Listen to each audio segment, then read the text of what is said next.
Our next speaker is Dominikus Hierl, who's the Chief Executive Officer of Telit Automotive Solutions, and he's going to be talking about how telematics will help grow the Internet of Things market. Thank you very much, Matt. Yeah, Dominikus Hierl, I'm the CEO of Telit Automotive Solutions, which is part of Telit, which is a global group, public company traded here in London, pretty much the market leader in cellular M2M and services as cloud backend services, lifetime management services, and airtime as well. 800 people in 5 continents, more than 500 engineers, very technological company, huge growth year over year. Basically, we started back 12 years ago from nothing and get close to a $300 million company. Last year grows 21%. And I'm representing a dedicated automotive business unit based on an acquisition, whereas we acquired the NXP ATOP business, which is very much focusing on telematics. What I would like to present you today is a business opportunity which OEM telematics represents within the global M2M growth scenario.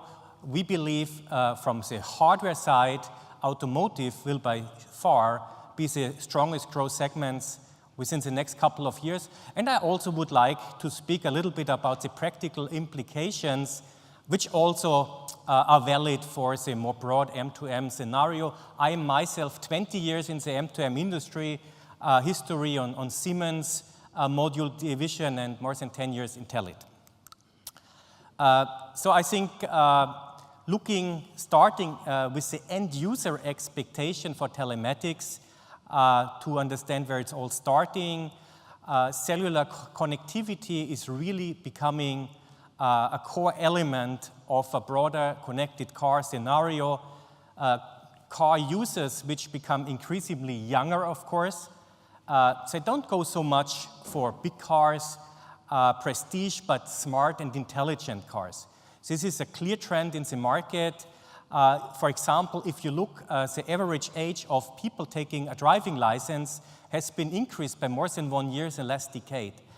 So intelligent concepts like car sharing, for example, are all based on intelligent solution using cellular connectivity. People buying those navigation units in the car, paying lots of money, for example, in an entry-level Audi A3, the value of infotainment-related functions always account to 20% of the car value, with the increasing introduction of smart functions, of guided driving assistance towards a fully autonomously driving car. The value of electronics in a car is climbing up to 50% almost. So what are those services? Of course, end users which are used to their Android or Apple or Nokia experience. They expect latest real-time information like gasoline prices, traffic situation, parking, and weather situation. They used to access their contents online like TuneIn, Spotify, YouTube, and many more. Staying attached to their social media like Facebook, Twitter, LinkedIn, having high-speed web access like a hi-fi hotspot functionality. And what is very important, people are so used now to flexibly change and update their systems, their applications, and that's up to date really not possible. So this is becoming a major, major issue, especially if it comes to the security discussion. Some of you might have heard or read an article that the BMW connected drive got hacked. It was a very massive approach. The German automotive club ADAC paid a professional hacker which used 3 months of work to get into the system, to hack the car, and BMW was informed and was able to fix it over the air, which shows clearly that only an online system will be able to sustain future challenges in terms of hacking, security, in that way. Of course, then we heard many times more traditional telematic services like door unlock, remote start, stolen vehicle recovery, and remote access to car data. So from the operational side, also from the car maker, which I call the car OEM, there are many benefits of having a car connected. The reduction of warranty costs becomes a major issue. The amount of software code inside the car is accounting to billion lines of code today, and having the car back to the garage on a simple software bug in one of the systems is getting a no-brainer.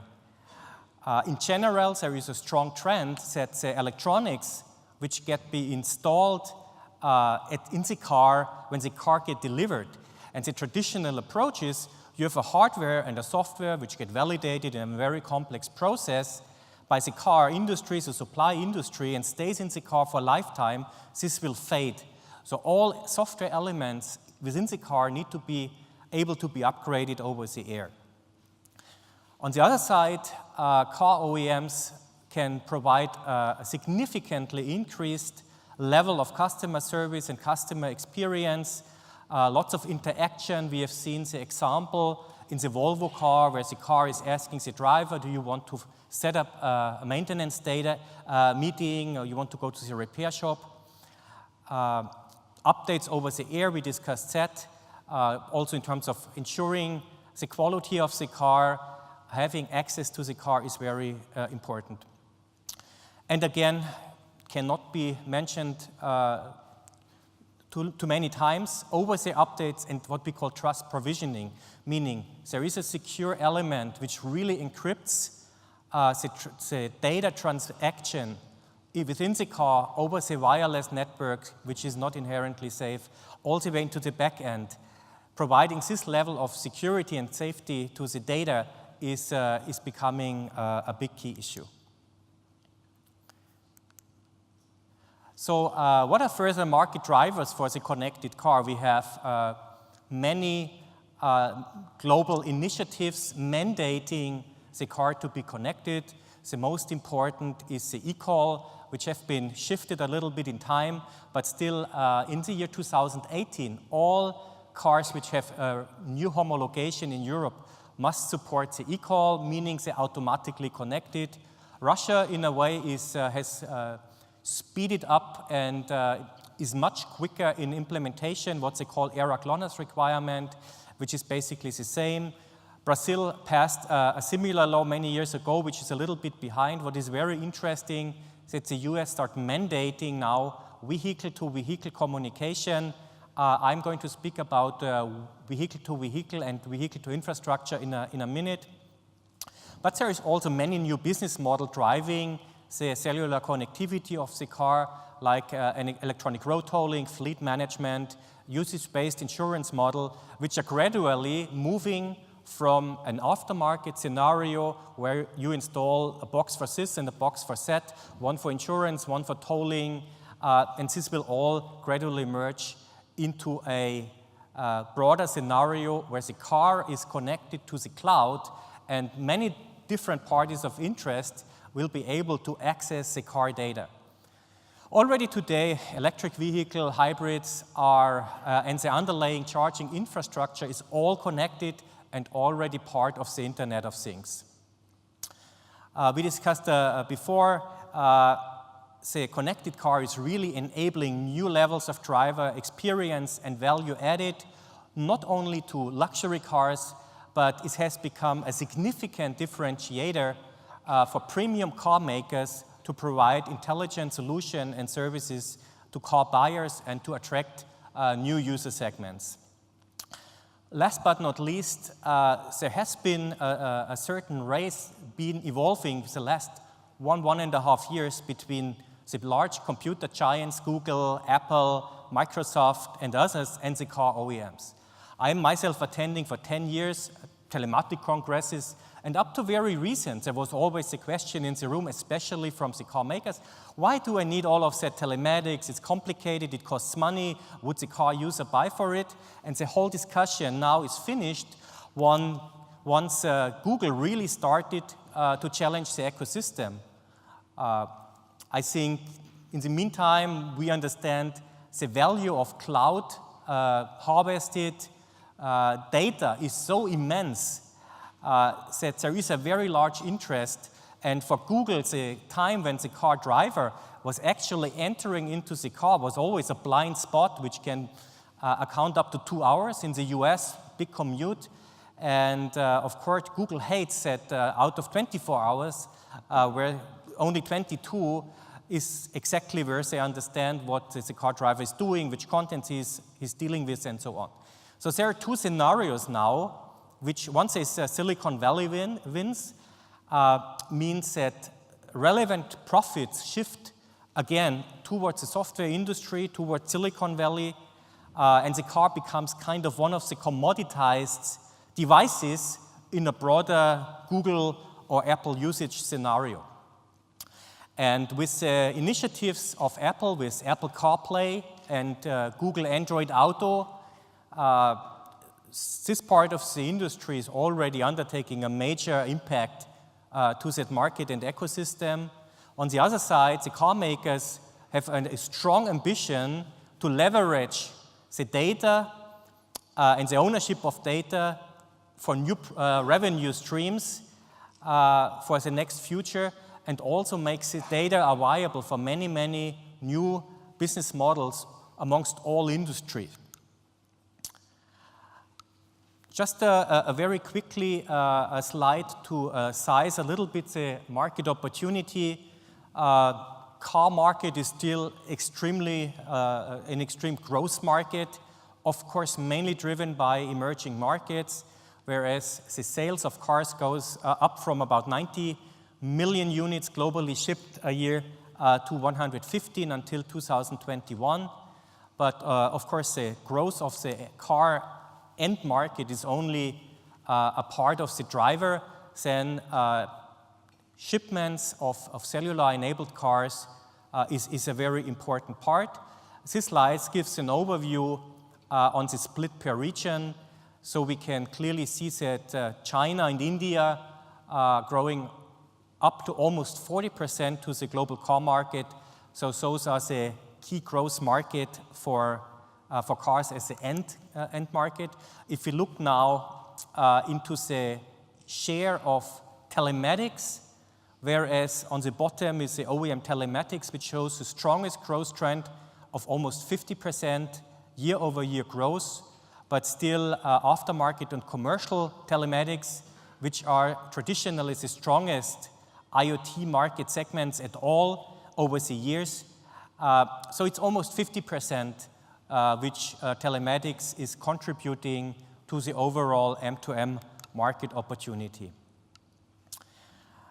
The share of cars which are actually connected to the internet is strongly growing. Currently, the market is about 20 million connected vehicles a year. Thereof, 40% is happening in North America with a very traditional GM OnStar business model, but growing strongly amongst the regions to more than 60 million connected cars in 2021, which is certainly then one of the largestly growing M2M business segments. But there are implications as well. It's now a bit technological slides, but in a way this is also applicable to other M2M segments. The smart car and the autonomously driving car, which is a scenario forecasted for 2020, more in the US, with more easier usage scenarios and highways and big lanes, and 2025 in Europe. But Audi already demonstrated and showcased a fully autonomously driving A7, mainly based with standard driver assistance system and a somewhat more comprehensive and complex software driving from San Francisco in January to the CES show 1,500 miles without any human interventions. So it's really around the corner. But there is quite some technical complexity which is required to solve all those challenges. Basically, it's integrating cellular technology of different standards, location technology, of course, vehicle-to-vehicle communication, RFID, Bluetooth, car sharing issues, Bluetooth as such in different versions, Wi-Fi, radar, and LiDAR. So the used spectrum goes basically from direct current to light. So this is a full magnitude of spectrum used in a car, and many, many antennas which are a real big nightmare for the car industry. Everything which sticks out of the car is not appreciated by the designers so much. And we as Telit, we see ourselves as a main facilitator and enabler of getting all those technologies in a single car. This slide is interesting, again, also for the general M2M market, because what we do as a module vendor is that we are in between, we are buffering the product life cycles coming from the consumer, mobile computing space, network operator space, all the way to the automotive makers. So our providers, the component makers, are very consumer-driven, very short product life cycles, 1 year, 2 years, processes according to the consumer industry, and very frequent update of technology. The car makers, so they take nothing less than 2 years to get anything into a car. Product lifetime target 10 years, very high process requirement, zero failure philosophy, and multiple technologies integrated in one car. And then we see ourselves as a mediator and facilitator in that market. We do a very careful component selection, a very complex validation process, end-of-line testing, very complex software integration process, global certifications, which is very complex for our partners to do, but we are specialized, and managing also those product lifetime over all these years. So the latest trend, now cellular becomes somewhat standard in many markets, many car OEMs.